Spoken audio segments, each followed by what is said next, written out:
तो हम लोग फिजिकल केमिस्ट्री के 4th unit that is chemical kinetics का लास्ट क्लास थ्योरी का आज कर रहे हैं। इससे पहले हम लोग सॉलिड स्टेट, सॉल्यूशन और इलेक्ट्रोकेमिस्ट्री कंप्लीट कर चुके हैं। मैंने पढ़ा दिया है, आप लोगों ने कितना पढ़ा, कितना क्वेश्चन बनाया वो मुझे मालूम नहीं, वो आप देख लो। हम लोग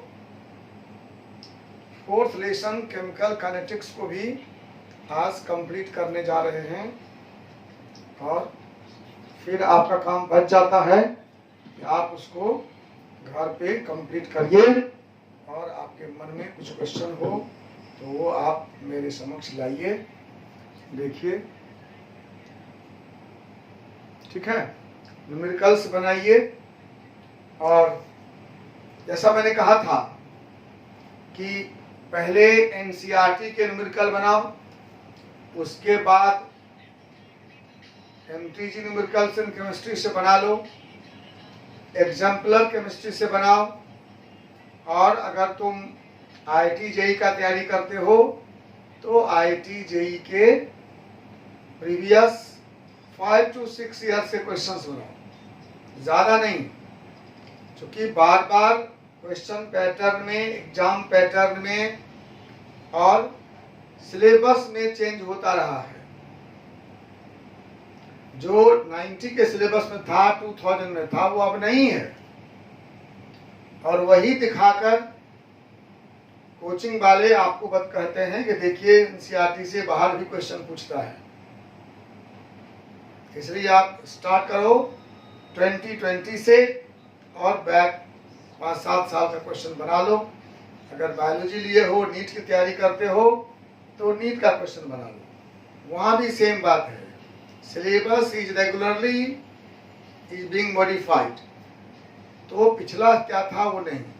और जब आप 5-7 साल के क्वेश्चन सॉल्व करेंगे तो will see how questions are repeated.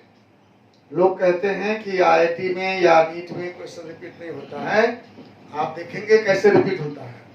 हाँ, क्वेश्चन का लैंग्वेज रिपीट नहीं होता है, क्वेश्चन रिपीट नहीं होता है, थीम रिपीट होता है।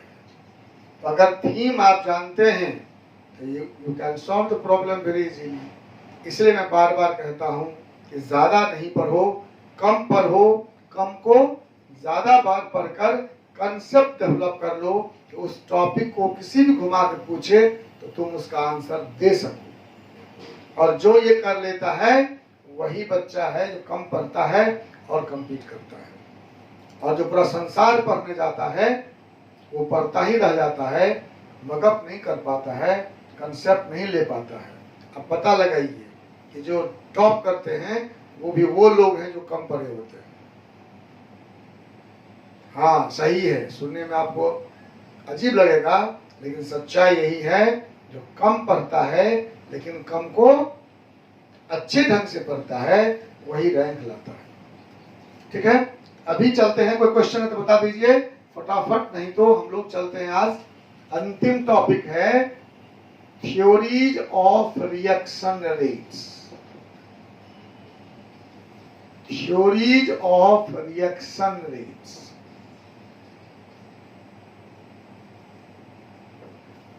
Of chemical reaction. बहुत सारे रिएक्शन है, लेकिन आप घबराइएगा नहीं, हम लोग कोई भी थ्योरी नहीं पढ़ेंगे उसमें से। एक थ्योरी है simple collision theory, simple collision theory.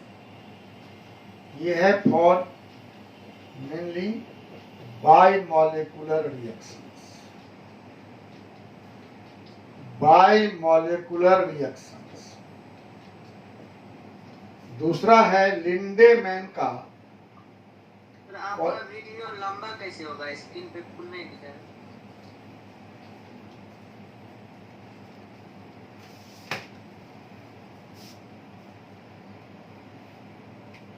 Sir आप अपना HD एनेबल या डिसेबल करके देखिए ना।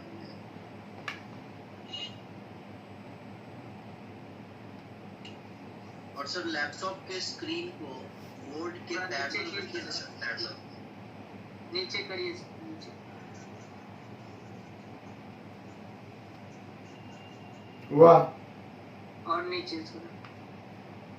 हाँ सर ठीक।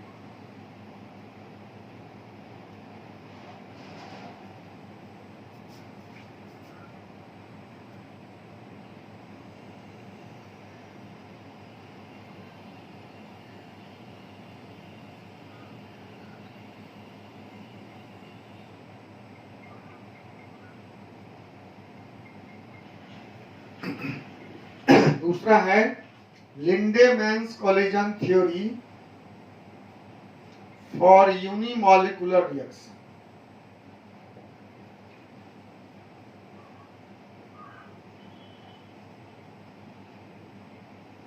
और तीसरा है ट्रांजिशन स्टेट थ्योरी।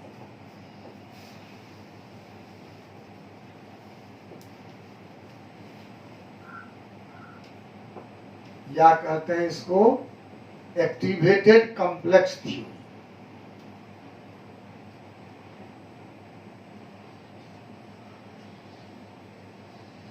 ठीक है। Simple collision theory for biomolecular reactions, Lindemann's collision theory for unimolecular reactions और ट्रांजिशन स्टेट थ्योरी और एक्टिवेटेड कॉम्प्लेक्स थ्योरी।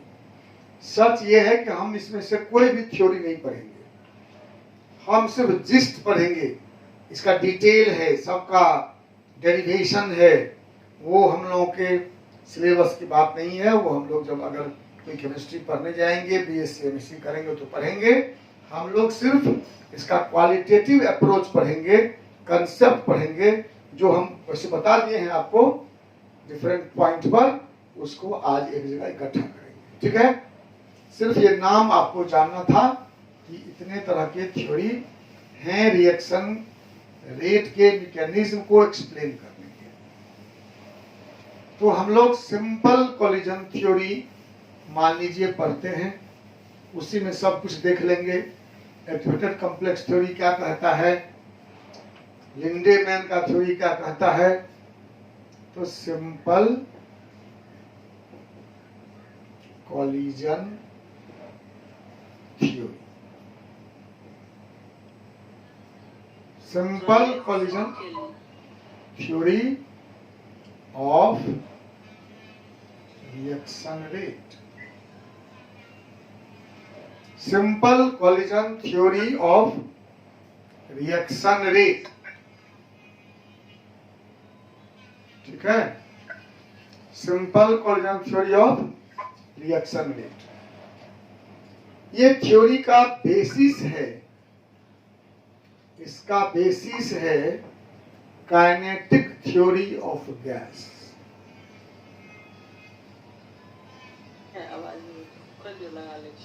क्या बेसिस है? काइनेटिक थ्योरी ऑफ गैस, जो 11th क्लास में आपने पढ़ा है, काइनेटिक थ्योरी ऑफ गैस। ठीक है। तो यह थ्योरी कहता है reactant molecules are hard spheres. This theory assumes that reactant molecules are hard spheres. This theory assumes that reactant molecules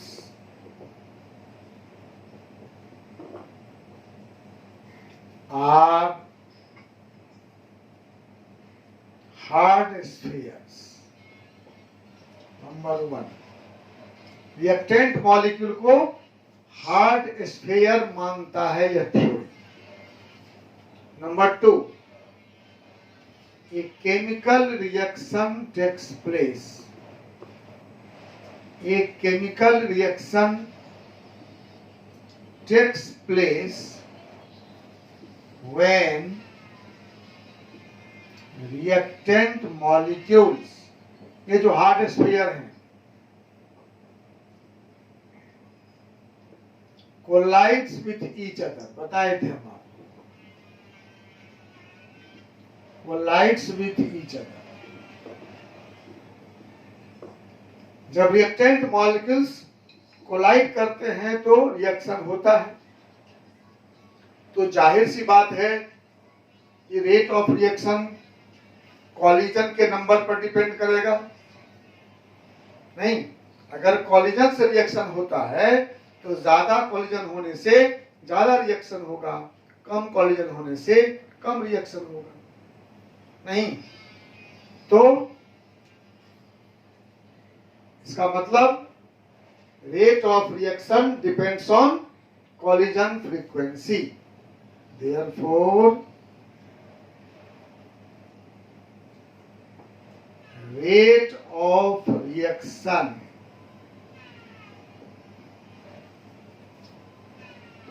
will be equal to collision frequency. will be को should be कर दो।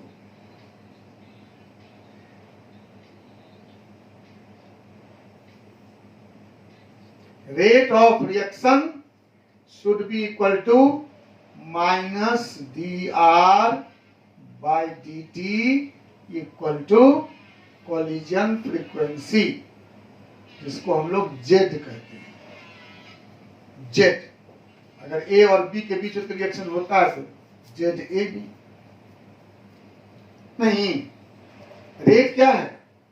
Number of reactions पर second, और collision frequency भी यही है, number of collisions per unit volume पर second. इसका डेफिनेशन लिख लीजिए, what is collision frequency? Collision frequency is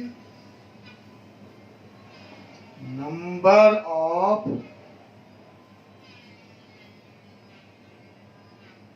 collisions per unit volume,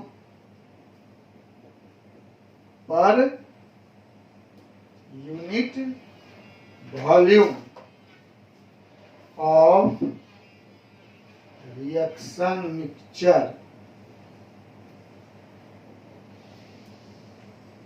per unit time, per unit time. Unit time में, इकाई समय में, इकाई आप जो लीजिए, सेकेंड लीजिए, मिनट लीजिए, आवर लीजिए, ईयर लीजिए, आप पर डिपेंड करता है। लेकिन आप जानते हो कि मोस्ट कॉमन यूनिट हम लोग सेकेंड लेते हैं, तो कह सकते हैं number of collisions per unit volume of reaction mixture per unit time. Unit time में, इकाई समय में, इकाई आयतन के रिएक्शन मिक्सचर में जितने कॉलिजन्स होते हैं उसे कॉलिजन फ्रीक्वेंसी कहते हैं, और डिनोटेड बाय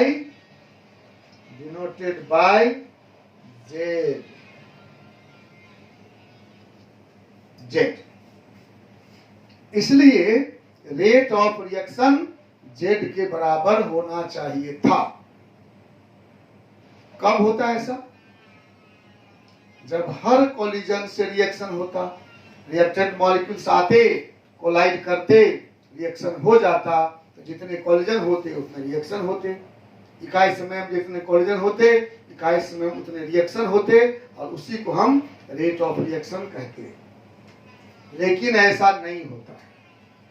आप जानते हो, आपको मालूम है, every collision do not lead to chemical reaction. सारे कॉलिजन से रिएक्शन नहीं होते, कुछ कॉलिजन फ्यूटाइल होते हैं, कोलाइड करते हैं, रिएक्शन नहीं होता है। नहीं, जैसे आप लोग भी या कोई आदमी सुने होंगे, गिर गया तो क्या हुआ? पैर टूट गया, हाथ टूट गया, कपाल फूट गया, हमेशा होता है क्या? जब गिरा तो कपाल फूट गया, पक्का है? नहीं, ऐसा नहीं है। कुछ लोग ऐसे होते हैं, गिरे क्या हुआ, अरे कुछ नहीं हुआ, नहीं कुछ नहीं, बच गए बच गए। उसी तरह से हर कॉलिजन से रिएक्शन नहीं होता है। उसमें देखा गया है रिएक्टेंट मॉलिक्यूल के पास एक मिनिमम एनर्जी होनी चाहिए। उतनी एनर्जी जिसके पास होगी वो जब कोलाइड करेगा तब केमिकल रिएक्शन होगा। उससे कम रिएक्शन एनर्जी वाला कोलाइड करेगा, रिएक्शन नहीं होगा। ठीक है, उस एनर्जी का नाम है थ्रेशोल्ड एनर्जी। तो थ्रेशोल्ड एनर्जी वाले मॉलिक्यूल के कोलिजन से ही केमिकल रिएक्शन होंगे।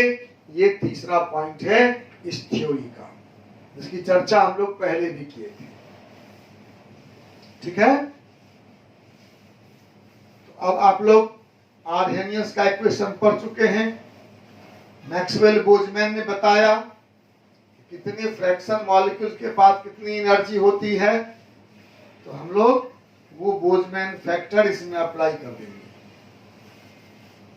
ठीक है, अभी तक दो बात पढ़े हम लोग। पहला पढ़े रिएक्टेंट मॉलिक्यूल्स हार्ड स्फीयर हैं, और दूसरा पढ़े कि रिएक्टेंट मॉलिक्यूल्स के कॉलिजन से रिएक्शन होता है, लेकिन जितने कॉलिजन होते हैं उतना रिएक्शन नहीं होता, उससे बहुत कम रिएक्शन होता है। तो तीसरा पॉइंट है कॉलिजन ऑफ रिएक्टेंट मॉलिक्यूल्स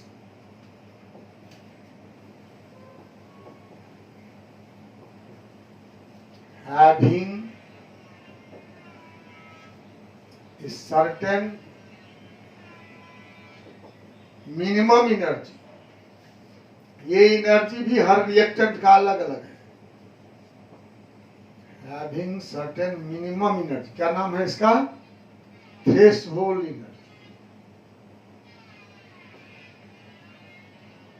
इसको बाद में minimum energy. Collision of reactant molecules having certain minimum energy only undergo chemical reaction. Only undergo chemical reaction.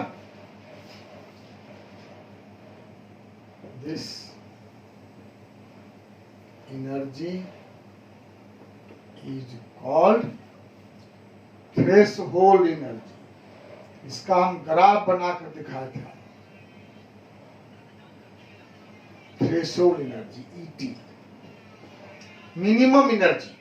जितना मिनिमम एनर्जी उसके पास होना चाहिए, उससे कम एनर्जी होगा तो वह रिएक्शन नहीं करेगा, उसे कहते हैं थ्रेशोल्ड एनर्जी। ये मान लो इस रिएक्शन के लिए थ्रेशोल्ड एनर्जी है। तो इस थ्रेशोल्ड से कम एनर्जी वाला जितना भी मॉलिक्यूल होगा वो कोलाइड करेगा, लेकिन रिएक्शन नहीं होगा। जब थ्रेशोल्ड वाला कोलाइड करेगा तभी रिएक्शन। और थ्रेशोल्ड एनर्जी कितने मॉलिक्यूल के पास है ये निकाल सकते हैं हम किससे? बोल्ट्जमैन डिस्ट्रीब्यूशन लॉ से, है ना? ठीक है, तो इसलिए रेट ऑफ रिएक्शन क्या होगा? चौथा कहता है, fourth point, rate of reaction is equal to number of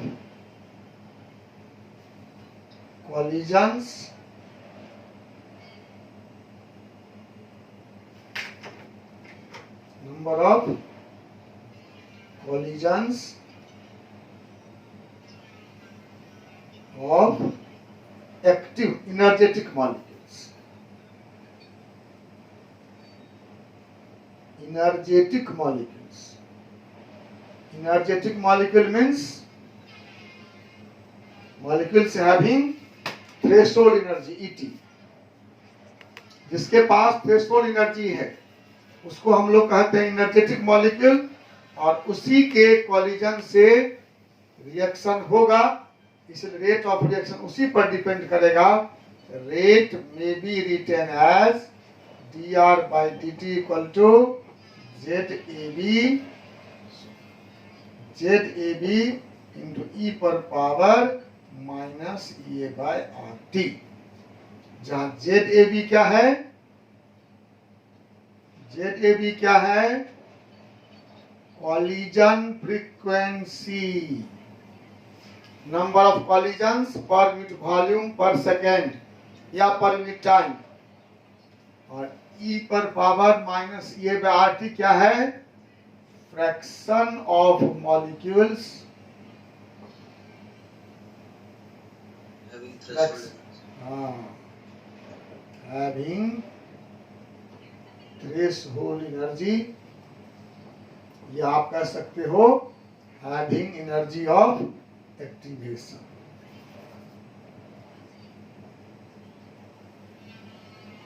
energy of activation का मतलब हुआ कि थ्रेशोल्ड एनर्जी है,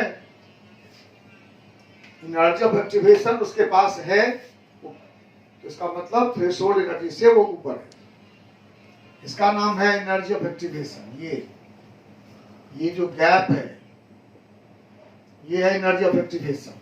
अगर ये एनर्जी ऑफ एक्टिवेशन उसको प्राप्त हो गया तो वो थ्रेशोल्ड से ऊपर चला गया। इस दोनों को गुना कर देंगे, बहुत सिंपल बात है। सोचिए, मान लो कि कोई चीज कहीं पर डिस्ट्रीब्यूट हो रहा है, सरकार की तरफ से कुछ बांटा जा रहा है,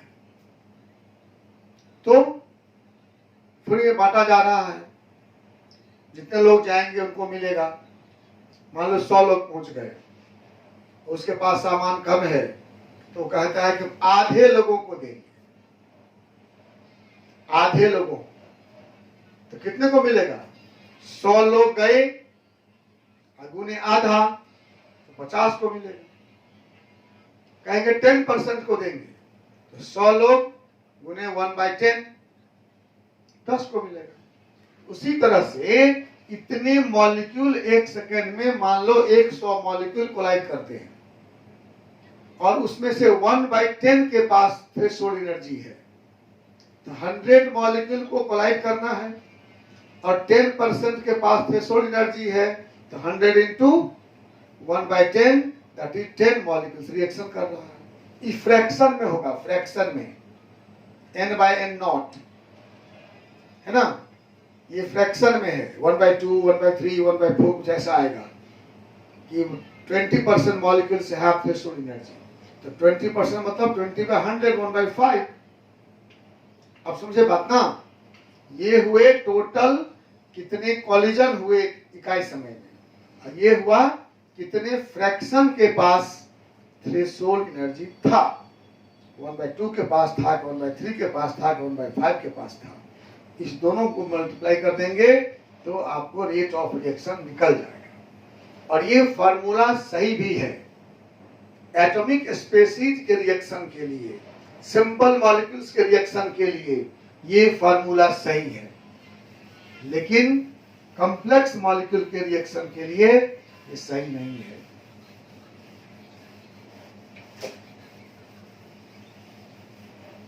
इसको इक्वेशन 2 कहना चाहते हैं, आप कह सकते हैं, पहले वाला को 1 कह दीजिए। Equation 2 is valid for reactions involving atomic species और simple molecules। Simple molecules H2 है, O2 है, N2 है, ऐसा कोई मॉलिक्यूल है या एटम भाग ले रहा है, तो उस रिएक्शन में ये वैलिड है। But it fails rate of reaction of complex molecule is far from this value. It fails in the case of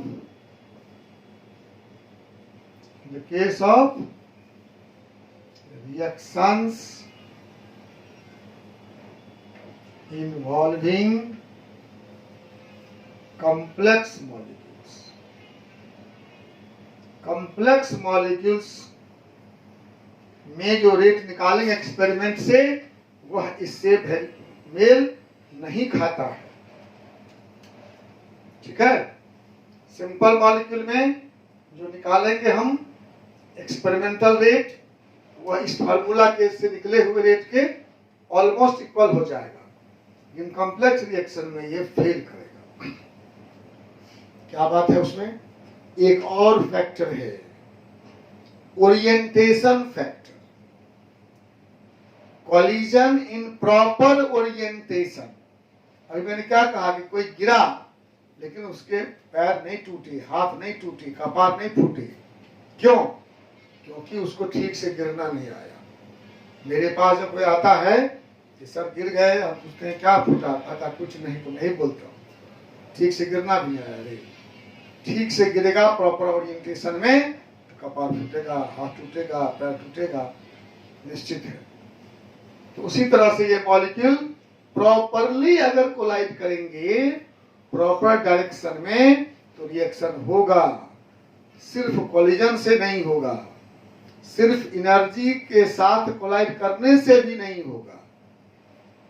threshold energy भी रहेगी फिर भी कोलिजन से रिएक्शन नहीं होगा अगर कोलिजन प्रॉपर ओरिएंटेशन में नहीं हो। प्रॉपर ओरिएंटेशन मींस जिसमें आसानी से बॉन्ड टूट सके और आसानी से बॉन्ड बन सके। हम आपको छोटा मोटा एग्जांपल दिखाते हैं। एग्जांपल हम दिखाए भी थे पिछली क्लास में, जब लोग factors effective rate of reaction पढ़ रहे थे। उसी टाइप का एग्जांपल हम फिर दिखाता हूं आपको कि हर कोलिजन से रिएक्शन नहीं होता। ठीक है, सोचिए अब मेरे बात को आप लोग ध्यान दिए हैं।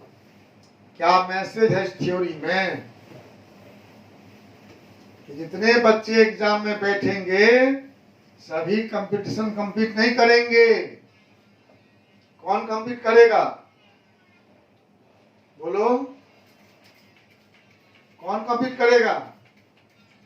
प्रॉपर स्टडी करें। जो पढ़ा होगा वो। जितने अच्छे से पढ़े होंगे सब क्वालिफाई कर जाएंगे। जो प्रॉपरली पढ़ा हो। हाँ, 3 फैक्टर है, ध्यान दीजिए।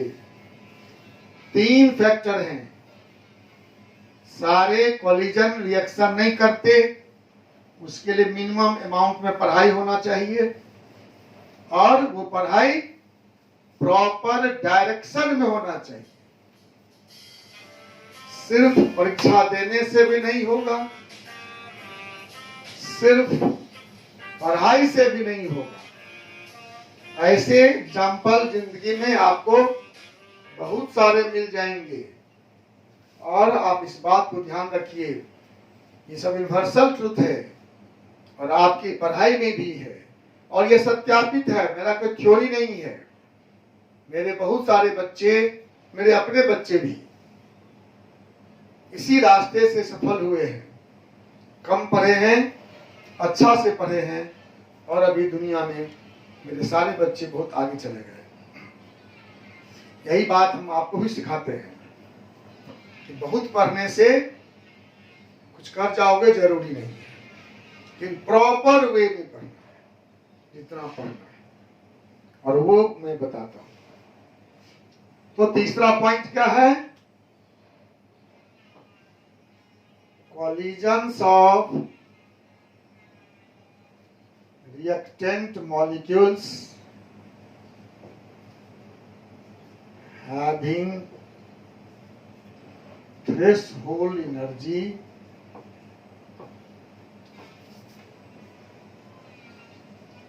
in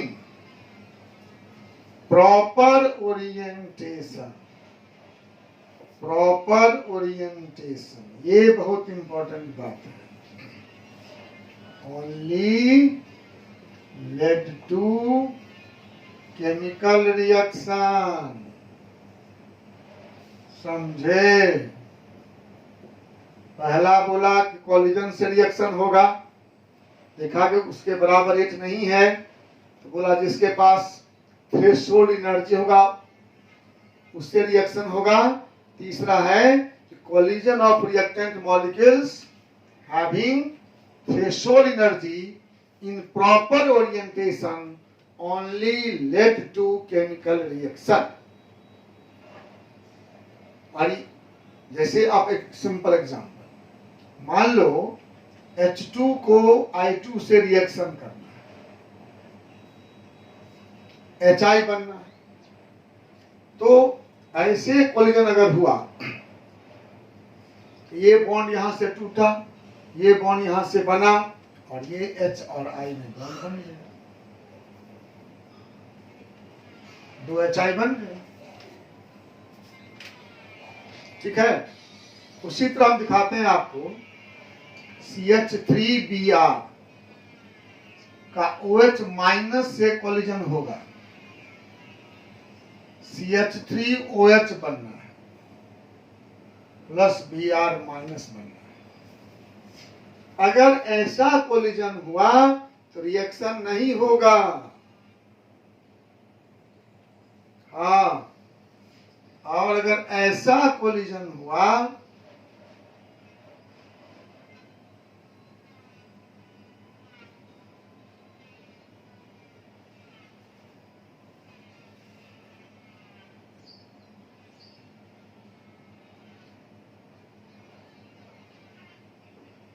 ये OH ऐसे पीछे से अटैक करता है और Br आगे से निकलता है, तो जो OH माइनस पीछे से अटैक करेगा उसमें रिएक्शन होगा, अगर आगे से अटैक करेगा तो रिएक्शन नहीं होगा। This is proper orientation, this is proper orientation.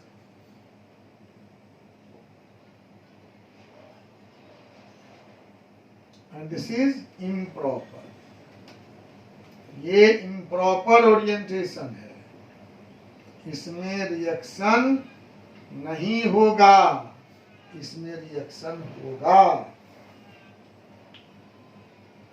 ठीक है, अगर CH3Br में OH आगे से अटैक किया तो रिएक्शन नहीं होगा, और पीछे से अटैक किया तो रिएक्शन हो जाएगा। ठीक है, तो ये फैक्टर है रिएक्शन होने के लिए, क्या? Proper orientation. अब हम प्रॉपर ओरिएंटेशन, अब प्रॉपर ओरिएंटेशन किस बात पर डिपेंड करेगा? इसका कोई फैक्टर हमारे पास नहीं है, ये प्रोबेबिलिटी है। आप गिरेंगे तो अच्छे से गिरेंगे या खराब से गिरेंगे, ये किस बात पर डिपेंड करता है? कोई थ्योरी है इसका? प्रोबेबिलिटी है, चांस है। नहीं, कोई बहुत ऊंचे से गिरता है, कुछ नहीं हुआ, कोई नजदीक से गिरता है, उसका पैर टूट जाता है, तो क्या लोग बोलते हैं? अरे तो जस्ट चांस है। नहीं, तो यहां भी जस्ट चांस है, इसलिए हम लगाएंगे प्रोबेबिलिटी। इसको मिटा दें, मिटा दें। Yes sir. तो रेट ऑफ रिएक्शन होगा, therefore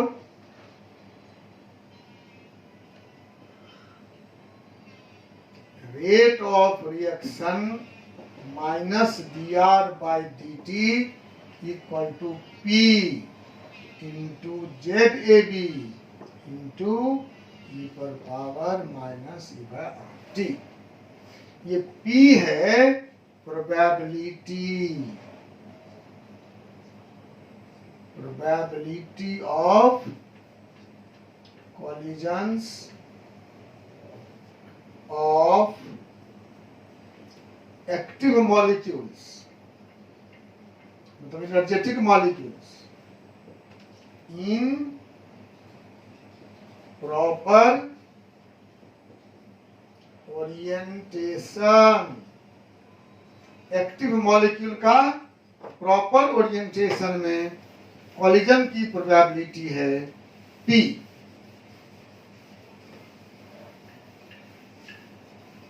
10% चांस है, 20% चांस है, 50% चांस है, तो उस चांस से गुना कर दो।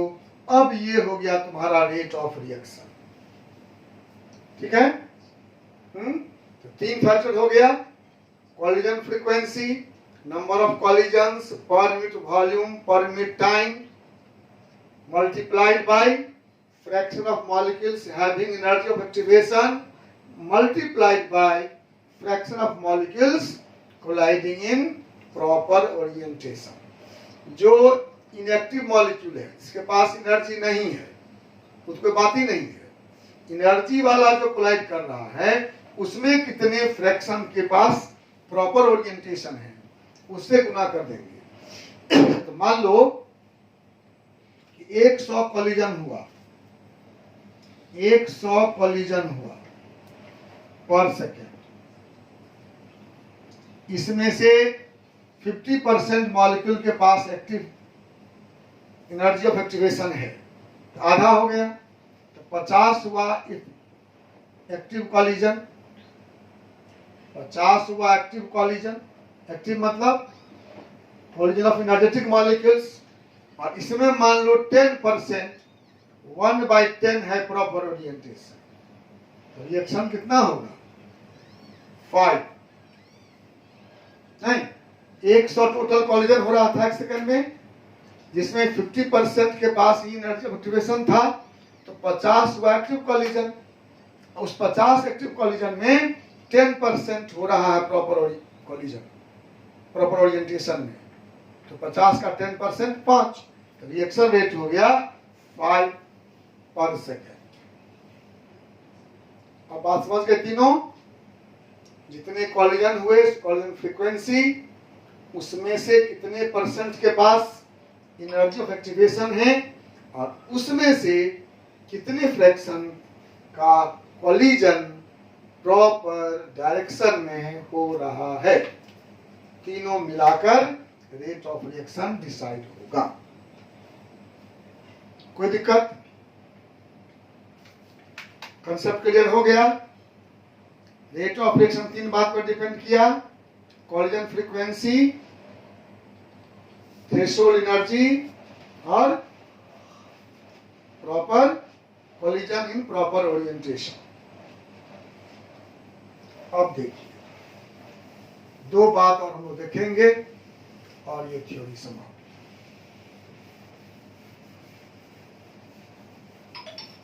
एक इंपॉर्टेंट पॉइंट है कि कॉलिजन हुआ, रिएक्शन हुआ, ऐसे ही नहीं होता, कुछ और बातें उसमें हैं। सीधे कॉलिजन से रिएक्शन हो गया, ऐसा भी होता है, लेकिन कभी कभी ऐसा नहीं भी होता है। जैसे मान लो A और B के बीच रिएक्शन होना है, तो कॉलिजन हुआ, मान लो प्रॉपर ओरिएंटेशन में हुआ, एनर्जी भी इसके पास था, तो एक AB कॉम्प्लेक्स बनेगा, इसी का नाम है ट्रांजिशन स्टेट या एक्टिवेटेड कॉम्प्लेक्स। कोलाइड किया, कुछ समय के लिए ट्रांजिटरी अनस्टेबल बना, और इसके बाद ये डिकम्पोज किया तो बना प्रोडक्ट्स। ठीक है, यही है ट्रांजिशन स्टेट थ्योरी या एक्टिवेटेड कॉम्प्लेक्स थ्योरी। ये थ्योरी कहता है कि after collision of reactant molecules a transition state is formed, an unstable intermediate is formed, which is known as activated complex और transition state। और इसके बाद ये transition state प्रोडक्ट बनाती है। यहां पर 2 बातें, एक बात है कि ट्रांजिशन स्टेट बना और उसके बाद प्रोडक्ट में डिकम्पोज कर गया, और दूसरा होता है कि कुछ टाइम लैग होता है, टाइम लैग, तब बनता है प्रोडक्ट। कॉलिजन हुआ, एक्टिवेट हुआ, प्रोडक्ट बना। कॉलिजन हुआ, कुछ समय रुका और तब प्रोडक्ट बना। किसी बच्चे ने कल पूछा था हमसे यूनिमॉलिक्यूलर रिएक्शन कैसे होता है, तो हमने बताया था आपको कि डिकम्पोजिशन रिएक्शन, जैसे मान लो CaCO3 को डिकम्पोज करना है हीट करने से, हो गया CaO plus CO2, single molecule decompose कर गया, ये हो गया यूनिमॉलिक्यूलर रिएक्शन। दूसरा मैं आज दिखाता हूं, दूसरा केस है यूनिमॉलिक्यूलर रिएक्शन का, फर्स्ट ऑर्डर रिएक्शन का, जिसका रेट डिपेंड करता है एक ही कंसंट्रेशन पर। वो तो जो रिएक्शन साइमल्टेनियस होता है, ट्रांजिशन स्टेट बना, रिएक्शन हो गया फास्ट, ये है बायमॉलिक्यूलर रिएक्शन, ये है बायमॉलिक्यूलर रिएक्शन। और जिस रिएक्शन में टाइम लैग होता है यही है यूनिमॉलिक्यूलर रिएक्शन। यही कहा था लिंडेमैन ने। हम लोग सभी थ्योरी का जिस्ट पढ़ लिए, सारा थ्योरी आ गया इसमें। लिंडेमैन ने कहा कि कॉलिजन तो हमेशा बायमॉलिक्यूलर होगा। How can collision be unimolecular? Collision हमेशा बायमॉलिक्यूलर होगा, लेकिन रिएक्शन होगा यूनिमॉलिक्यूलर अगर कॉलिजन में और प्रोडक्ट फॉर्मेशन में टाइम लैग हो। ठीक है, अगर फास्ट रिएक्शन है तो रेट ऑफ रिएक्शन डिपेंड करेगा दोनों AB कंसंट्रेशन पर। अगर बीच में टाइम लैग है, कुछ समय के बाद रिएक्शन हुआ, तो that will depend only on AB concentration, so this reaction is unimolecular. एक बहुत सुंदर एग्जाम्पल मेरे पास है आपको समझाने के लिए। एक दिन मैं सड़क पे जा रहा था, आप ही लोगों की तरह दो बच्चे इसी उम्र के कहीं से आ रहे थे, साथ साथ चल रहे थे। एक बच्चा ने दूसरे को खूब जोर से एक चाटा मारा, ठीक है, और जिसको मारा वो कुछ नहीं, चुपचाप जा रहा था, कुछ नहीं बोला। मुझे बहुत आश्चर्य लगा। लगना चाहिए कि नहीं? किसी बच्चे को जोर से झापड़ मारा, कुछ बोल नहीं रहा, कोई प्रतिवाद नहीं किया, मुझे लगा कि बहुत अच्छा, ये तो गांधी जी का चेला है, असली अहिंसा का पुजारी। बहुत खुश हुआ मैं भी जा रहा था, वो लोग भी मुझसे आगे थे, जा रहे थे। मेरे मोहल्ला से जब पहुंचे स्टेशन के पास, लगभग समझिए शास्त्री चौक है मेरे आगे, स्टेशन के पास, वहां तक पहुंचे होंगे, तब दूसरे ने बहुत जोर से गाली दी। उसका इलाका आ गया सर। ठीक है, बहुत जोर से गाली दिया, तो मुझे लगा कि बदला खत्म हो गया। अब सोचिए कि जिस समय पहला बच्चा मारा था उस समय गाली दे देता तो बात खत्म हो गया। कोई हमसे पूछता भाई किसकी गलती है, तो मैं क्या बोलता? दोनों बराबर है, ये मारा और गाली दिया, खत्म, कोई दोषी नहीं। अभी क्या हुआ, जहां पर मारा वहां एक ही दोषी था, वो मारा है तो कुछ बच्चा कुछ नहीं बोला। जिसने उसको वहां देखा होगा वो क्या देखा कि पहला तो कुछ नहीं कर रहा था, सीधे जा रहा था, इसने गाली दे दिया, ये दोषी है। This is unimolecular reaction. एक ने मारा, दूसरे ने गाली दिया, सेम टाइम में हो गया, दोनों दोषी था। जब मारा तो वो गाली नहीं दिया, जब गाली दिया तो मारा नहीं था। हर समय में एक ही दोषी हुआ ना। मैंने पूछा उस बच्चे से, के देखने से पहले से भी होता आ रहा। हाँ हो सकता है। मैंने उस बच्चे से पूछा, अरे तुमको मारा दिग्गी पे, तब से तुम कितना सुंदर से आ रहे थे, और ये यहाँ आके तुमने गाली क्यों दिया? उसने क्या कहा, ध्यान से सुनिए। उसने कहा, सर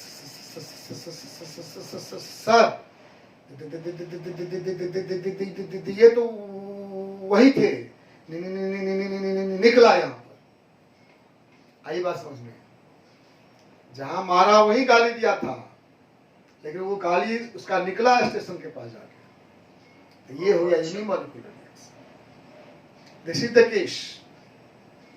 तो जब रिएक्शन हुआ, दोनों कोलाइड किया, रिएक्शन कर लिया, वहां दोनों साथ में था, रिएक्शन बाइमॉलिक्यूलर हुआ। और जब दोनों कोलाइड किया, एक ट्रांजिशन स्टेट बना, उसके बाद रिएक्शन किया, तो ये यूनिमॉलिक्यूलर रिएक्शन हो गया। This is Lindemann collision theory. और यही ट्रांजिशन स्टेट थ्योरी भी है कि पहले रिएक्टेंट कोलाइड करके एक एक्टिवेटेड कॉम्प्लेक्स बनाते हैं और तब वो प्रोडक्ट देता है। Okay, in this way I have finished chemical kinetics. अब आप लोग क्वेश्चन बनाएं। अगर आप चाहें तो एक दिन टाइम हम दे सकते हैं क्वेश्चन बनाने के लिए, और उसके बाद हम लोग आगे बढ़ेंगे। फिजिकल केमिस्ट्री में 5 लेसन पढ़ना था हम लोगों को, चौथा आज कंप्लीट हो गया हमारा, 5वां शुरू करेंगे। लेकिन पिछला भी आप लोग बोले थे टेस्ट देंगे, सो भी नहीं दिए हैं। टेस्ट दीजिए, ठीक है ना। और घर जाकर वीडियो को फिर से दोबारा पढ़िएगा, तो बहुत सी बातें जो यहाँ दिमाग से निकल गई होंगी वो दिमाग में आएगा। इसे पूरा वीडियो को अच्छा से इस पार से उस पार पढ़िए, और अच्छा लगे तो लाइक करिए। अगर कुछ कमी लगे तो कमेंट बॉक्स में लिखिए। कुछ क्वेश्चन मन में हो तो वहाँ भी कमेंट बॉक्स में लिख सकते हैं, मैं वहाँ भी आंसर दे देता हूँ उस क्वेश्चन का, ठीक है। और बहुत अच्छा लगे अपने दोस्तों को उसके के साथ शेयर करिए। सबके पास तो ग्रुप ऑफ फ्रेंड्स होंगे ही, उनको भेजिए, कहिए कि वो भी पढ़ें, वो भी लाभ उठाएं इससे। सब्सक्राइब करें चैनल को, ताकि उनको सूचना मिल जाए जब हम वीडियो देते हैं तो वो पढ़ लें, लाभ उठा लें, ठीक है। Thank you very much.